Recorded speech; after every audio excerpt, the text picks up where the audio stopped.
Joining me is the lucky charm for the LSU Tigers today, Bill Franques, who is the PA announcer. Now, you're used to hearing Bill. He's the sports information director for LSU baseball. Been doing that 28 years.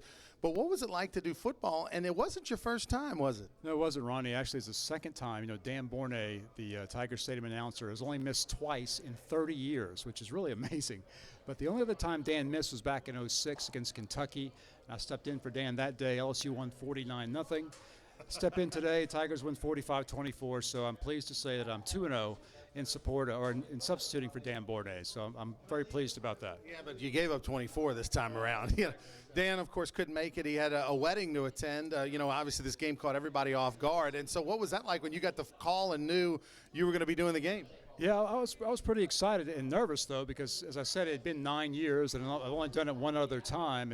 And though, of course, I've been doing it at the box for baseball for many years, baseball and football, a lot of different variables and different types of announcements. So, and the game moves, of course, at a different pace. So I was a little bit nervous, but once we got rolling, I felt pretty comfortable about everything. And of course, we have a great marketing staff that helps me along. So it ended up being a fairly smooth afternoon. Okay, the people that weren't in the stadium want to know, did you say it never rains in Tiger Stadium before kickoff? I did not, Ronnie. There were two reasons why. One, because really that's Dan's signature statement, of course. And the other, under the circumstances where South Carolina is coming from, what they're facing right now, it probably wasn't the most appropriate term to use. So we decided just to not use it this time. But of course, next week when the Gators come to town, Dan's back in, and he'll give us that signature phrase.